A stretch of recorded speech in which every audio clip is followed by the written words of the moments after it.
Please hang up and try again. So I have been holding off on this video for a little bit. I think I alluded to it somewhat in my last video, or one of my last videos, about how I was waiting until I was ready. But I realized that when you're waiting until you're ready, or when you're waiting for some magical motivated moment or inspiration or something like that, sometimes it's really just an excuse not to do the things that you know you should do or that you want to do. So I decided today I'm just going to jump in and we'll see where it goes and we'll see if it works out.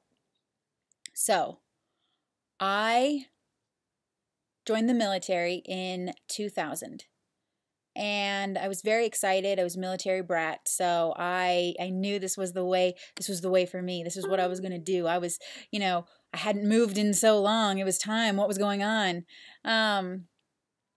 So I joined, and it wasn't for about 6 years, I think, that I had my first deployment. And my deployments weren't, at that time, I didn't think that my deployments were that difficult. I was flying, not myself, but I was riding in the airplane, doing my job, living it up, and really, really kind of enjoying myself. It wasn't until later that I realized that when you're so close to so much death, that it really it leaves a stain on you, even when you think you're doing okay, that sometimes it won't be until years later, when you start to think about it and you start to talk about it, that you realize how much, going to those memorials bothered you, or seeing people not return bothered you. And that was just one really detached portion of what kind of bothered me. On my last deployment as an operator, I was doing fine. It was only a 2-month deployment. And about 3 weeks before I was supposed to go home, on July the 18th, somebody woke me up. We had received a phone call, and they wanted me to come to the phone. And so I come in and I'm cranky because I'm trying to sleep, and I'm supposed to, you're not supposed to wake me up. I got to fly tomorrow. I got to do a mission tomorrow. So I was a little bit cranky walking in there, and they said, "Amy, there's a phone call for you." And I thought that it was just somebody, asking me how to do something with the machine, with the equipment that we used, or I thought that it was, just something silly, something that you didn't need to wake me up for. And I pick up the phone, and one of my supervisors is on the other end, and he's back home, back at our unit, not deployed with me. And he says, "Amy, are you sitting down?" And the minute that they say something like that, that it's not going to be good. And immediately what rushed through my mind was, oh my God, my mom, my dog, my grandma. But it wasn't. He told me that a friend, one of the guys that we work with, had killed himself, had shot himself that night. And he didn't want me to find out on Facebook or through somebody else and be surprised.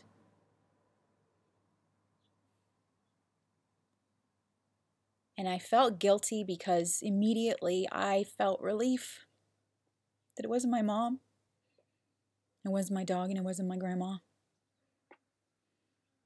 But then I thought, oh shoot, but it's Eddie.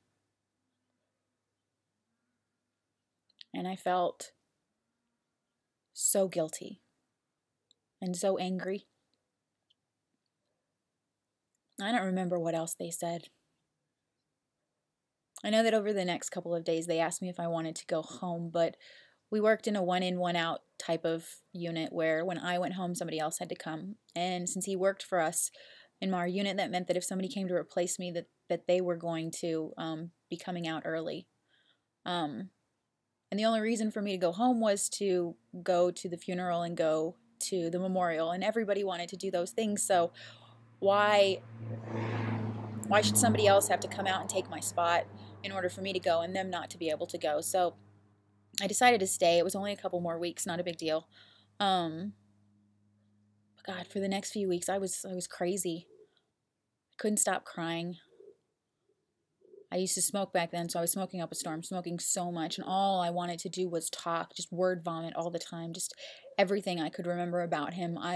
It was almost like if I didn't tell everybody everything that I knew about him and every experience that we'd had together, that he might disappear and he might be gone.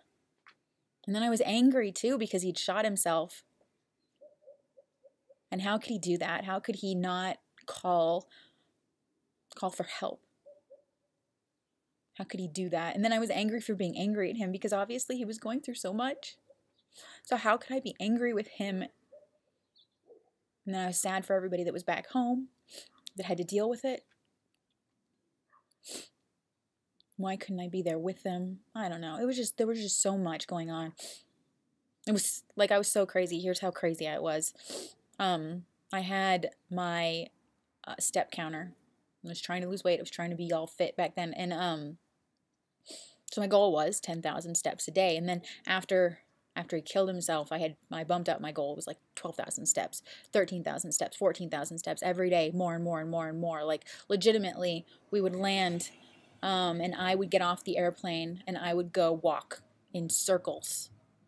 In circles. We had this like half-court basketball court. It was a square, and I knew that each length of it was 100 steps. So all I had to do was you just keep going around that, and every lap would be 400 steps. So I just kept going. Okay, 4 laps is 1,600 steps. Okay, so I'm 1,500. It was math, all just crazy in my head.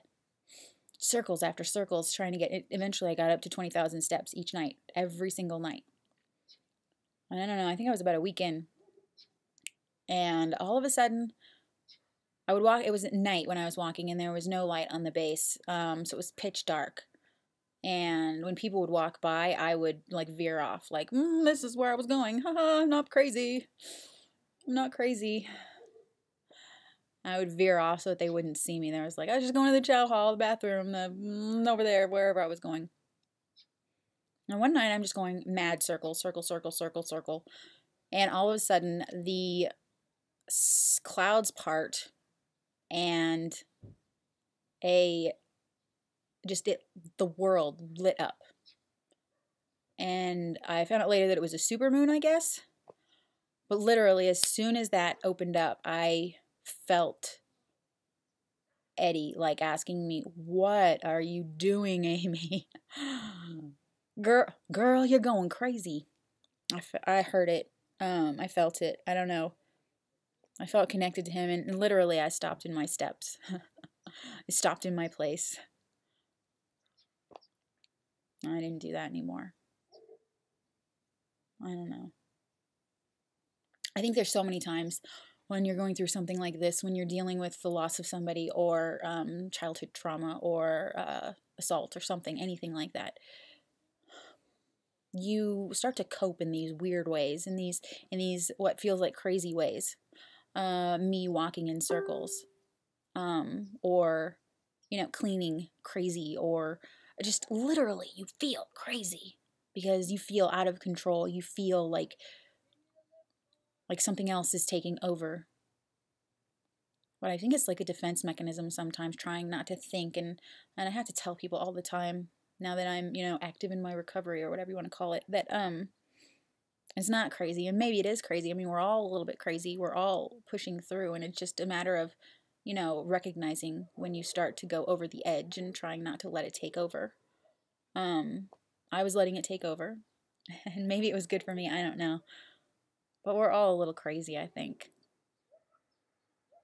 And the only thing that really helps is talking about it, is processing it, is figuring out why and what you can do, and trying to find a way to make it better, or use the crazy for something productive, or I don't know, helping somebody else, getting your story out there. But we're so afraid to talk about it. The stigma is so strong.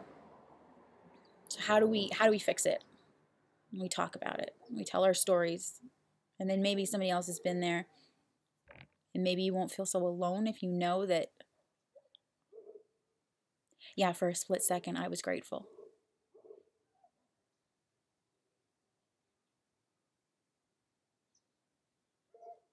But that doesn't make me a bad person. I think that sometimes, we get lost in it and we feel so guilty and we feel so lost and we feel so abandoned or angry or all of that stuff. And all of that is completely natural. Those are natural human emotions. And we just have to remember that everybody's feeling these emotions and that you're not alone.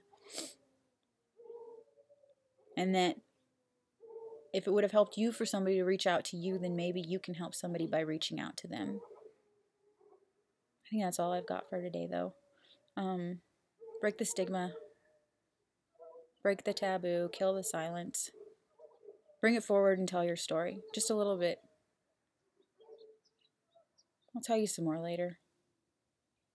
That's one small piece. That's one that I've processed. That's an easier one for me to put back in the box when I'm done. So, thank you again. And you are important to me. And I care about you. And I hope this helped.